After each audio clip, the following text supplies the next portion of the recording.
I'm going to introduce a new definition that is useful in physics. We saw how useful energy was to simplify some physics problems, and the definition, the use of momentum you're going to see is also going to be useful in some situations. Momentum is what I'm going to define, so let me go ahead and do it now. Momentum is the product of mass and velocity. Momentum is often denoted by the letter P. Remember that the mass stole the letter M. The units are kilogram meters per second, right? The units of mass times the units of velocity. So we often write this as P equals mv, where M is mass and v is velocity. And we'll also talk about the change in momentum, and that's denoted by the word impulse. All right. So when I think of momentum, I think of like the punch that something has if you were to crash into it. Now, when you think of something that has a big impact, you might think of like a car hitting a tree. All right, a heavy car hitting a tree can do a lot of damage. All right, so you can have a lot of punch from a lot of mass. But keep in mind that momentum also involves velocity. You can have a small mass but still have a big punch. For example, think of a small bullet shot out of a gun. It doesn't have a lot of mass, but what it doesn't have in mass, it makes up for in velocity. In fact, you can do just as much. You can have just as much of a punch as the car if the bullet is going fast enough. You can have the same momentum in both cases, and I doubt anybody would want to get shot by a high-speed bullet. All right, so here's an example of a simple problem. How about what is the momentum of a 1,000-kilogram car going 5 meters per second? And so to calculate that, we would simply use the new wonderful formula that I gave you. So P equals mv, which in this case is 1,000 times 5,000 kilogram meters per second. Okay, now what about the next one?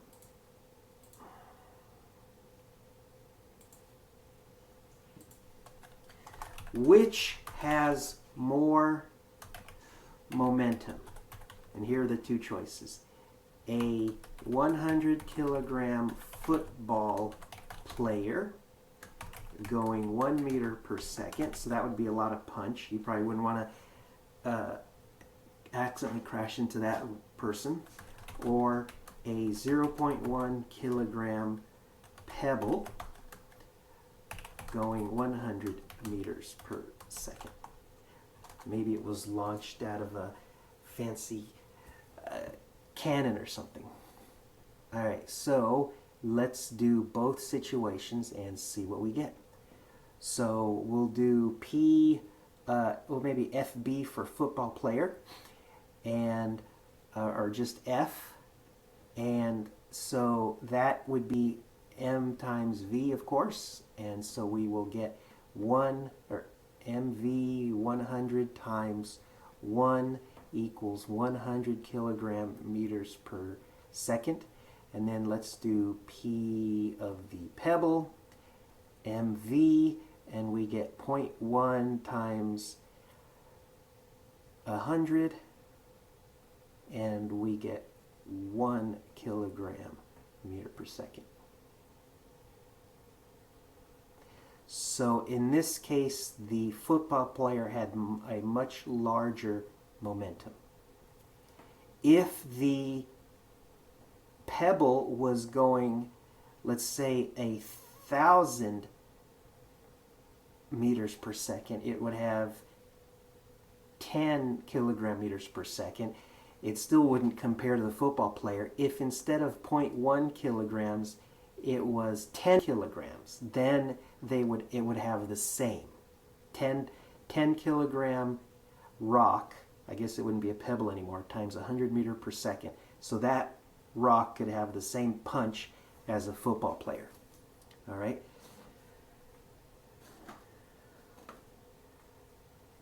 So that's the definition of momentum. Let me now talk about impulse. We'll do a simple example and I'll show you why that one is also useful. So can you calculate the impulse for this situation? A 600 kilogram cart moving at 10 meters per second comes to a complete stop when a cat runs in the middle of the road. So they slammed on the brakes. What is the impulse for this process? Okay.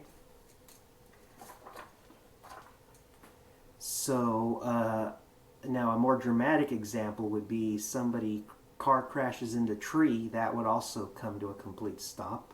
That wouldn't be quite, it'd be maybe a little bit more painful. So depending on how fast it was going. All right, so let's calculate the impulse. So change in momentum, that's the final momentum minus the initial, O or I, whatever you want to use for the subscript for initial. And keep in mind, if you forgot, remember that delta, the change, is always final minus initial of some variable. Okay? It's never initial minus final. If you do that, you'll get the wrong sign. So mv final minus mv initial, or m times the change in velocity. So 600 times 0 is the final, minus 10, so that gives negative 6,000 kilogram meters per second. Okay? Now, what if you were in a car and you slammed on the brakes or you hit something? Either way, let's suppose somehow you were going in a car and you had to come to a complete stop, okay, whether intentionally or unintentionally. Somehow you had to come to a complete stop. Now, would the fact that you were wearing seatbelts or that you had an airbag change your impulse? For this problem, let's say if the people in the cart had their seatbelts on, or I don't know if carts have airbags. Let's say this one did. Maybe it didn't. Would that make a difference to the answer? All right. The answer is that it would not. The people themselves would have the same change in velocity. So they would have the same impulse whether you have those safety devices or not. However, you would still want to have those safety devices. Let me show you why. I'm going to do a little math investigation now, so watch this.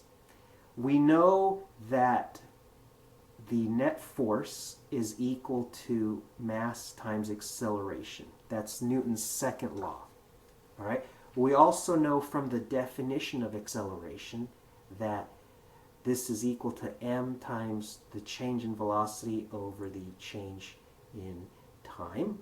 All right, for constant acceleration. Now, we just learned that the momentum is mv, and we also learned that the impulse, the change in momentum, is m delta v, at least if the mass is not changing. Although you can have a momentum due to a changing mass. For example, a rocket ship that was burning its fuel and changing its mass all the while. It would be getting smaller. Okay? So, but for right now, let's just think about an impulse due to a change in velocity. So in that case, I can replace the numerator in the first line by the impulse. And this gives us an interesting result. Apparently, the net force is the rate of change of the impulse. Okay? Let me write that down. The rate of change, the rate of change of momentum. The rate of change of momentum is equal to the net force. All right? So this is going to explain why you still want to have airbags. Let me play around with that result. So I've got the net force is equal to the rate of change of momentum. Let me cross multiply. So that would give me that the impulse is equal to the net force times the change in time. And by the way, I'm going to put a box around this.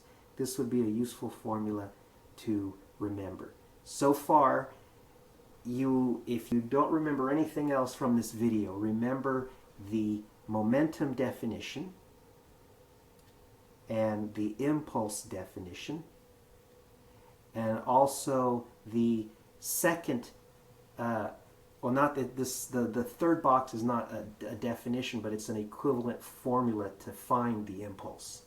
All right. Okay, so apparently the impulse is the product of the change of the net force times the change in time. Now, there's various ways that two products can be the same. You can have a big number times a small number. I think you would agree you can also have a small number times a big number. Okay? So I can have the same momentum by having a huge net force, and I'll draw the letters big just to make a visual statement. So a huge net force times a very tiny delta t, and that could be equal to a tiny net force times a huge delta t. This was the point I was making about that a big number times a small number could equal a small number times a big number. Okay, and so let me show you why this argues for the use of seatbelts and airbags.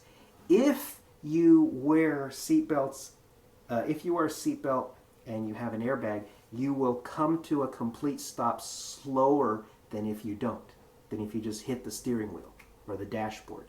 Okay, so you'll still have the same impulse. Your change in momentum will still be the same. Your final velocity will still be 0 if you come to a complete stop. However, even though the impulse is the same, the net force on your body in both of those cases will not be the same.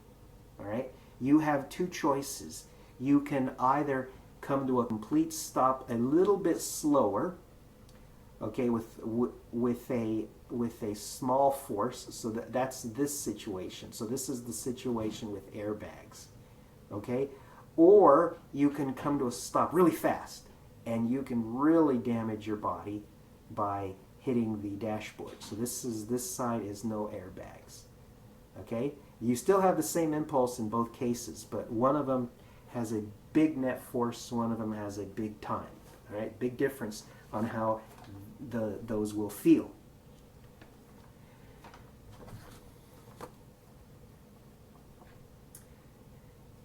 Let me now give the definition of total momentum.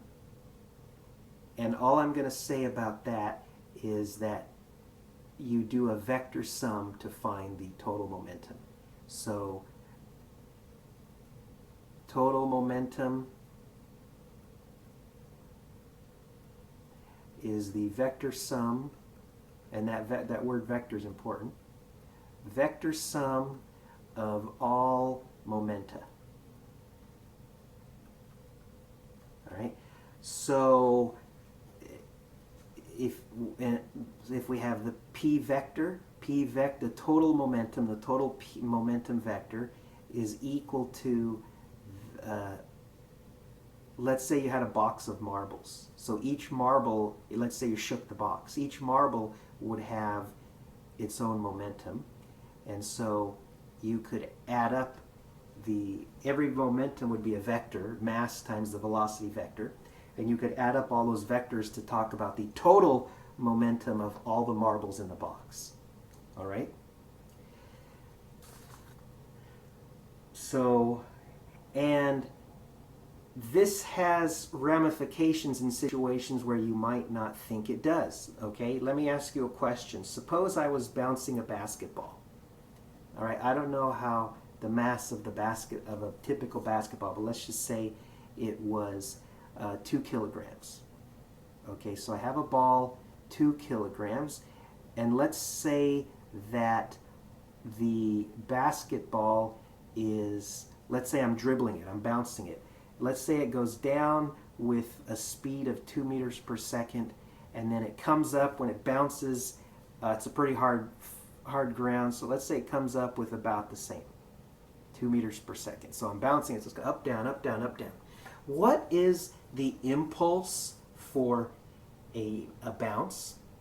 All right, so comparing before and after the bounce. What is the impulse due to a bounce for that 2 kilogram basketball?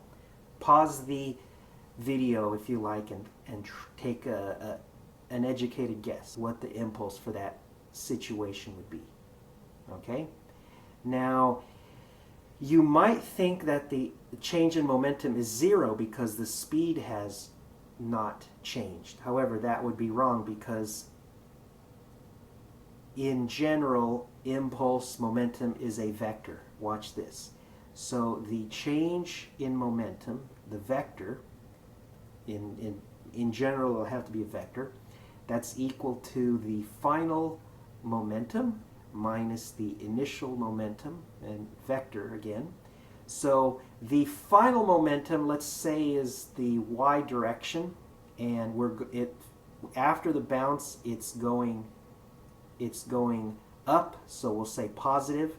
So the final is m times, actually let me write this as a vector. So I'll put it in the coordinate notation, the bracket notation. So here we have 0 for the horizontal momentum, and we have m times v, so 4 for the vertical, minus, okay, and initially we had 0 still for the vertical, but we had minus 4 for the we had 0 for the horizontal momentum, and we had negative 4 is m times v for the initial momentum. All right, so taking that difference, okay, we would get what? We would get 0 and then 4 minus negative 4, or 0, 8. See that? And then kilogram meters per second is the unit. So you even in that situation you can have an impulse. You do have an impulse because of the direction matters in general. You have to talk about vectors. Okay. So likewise, when you're doing total momentum, the direction is also going to matter. Let's do some examples of total momentum calculations.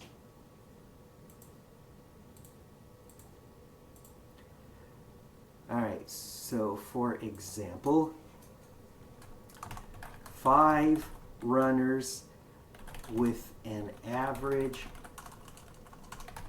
mass of 100 kilograms are going 5 meters per second. What is their total momentum? 2 runners, and then we'll do that one, and then 2 runners, or how about this? Bo and Joe are running in the same direction. Bo has a mass of 80 kilograms and a speed of 4 meters per second. Joe has a mass of 60 kilograms and a speed of 5 meters per second. What is their total momentum? Okay, so you might want to pause the video and take a shot at answering these two questions. Okay?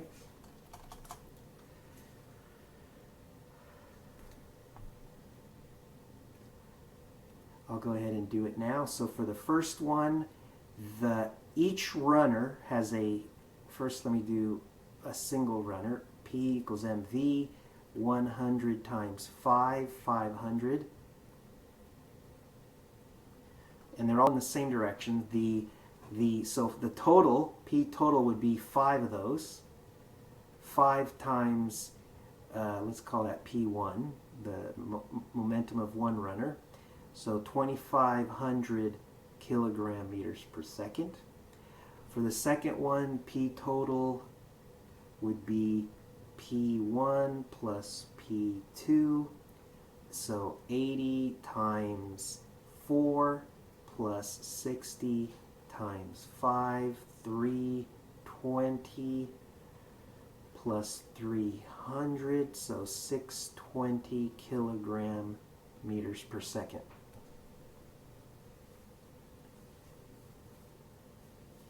All right, let's do one where they're not going in the same direction. How about this one?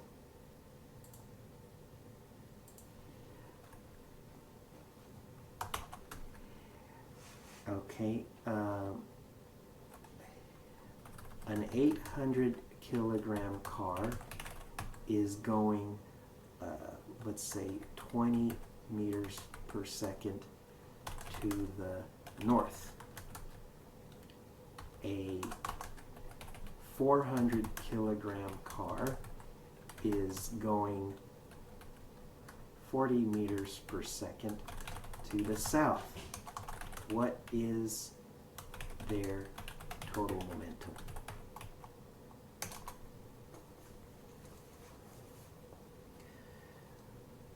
So again, try that one and see what you get. So I'll go ahead and work it out. P total, in this case, a different direction, so we're forced to use vectors. P1 plus P2. So let's make north to be the plus direction and south to be the negative direction. So the 400, maybe a plus y. So we'll say that the x components are 0 for both. So 0, 1600 for the 800 kilogram car, 16,000, excuse me. And the other one has 0, minus 16,000. Add them together and you have 0 for both components. Okay? I did this example to show you, to impress upon you that you can have a lot of momentum but still not have any total momentum. Okay? Just like you may recall that you can have a tug of war and have lots of people applying forces to a rope but have no total force on the rope, no net force. Okay, so same idea. Vectors, when they add together, because they pay attention to the direction, weird things can happen. All right, let me close this video by recommending a simulation that might help you to get an intuitive understanding of momentum and impulse. You might want to do an internet search for PhET collisions. That's the name of a simulation of like pool balls colliding, and it gives you lots of visual information about how the velocity changes and other things.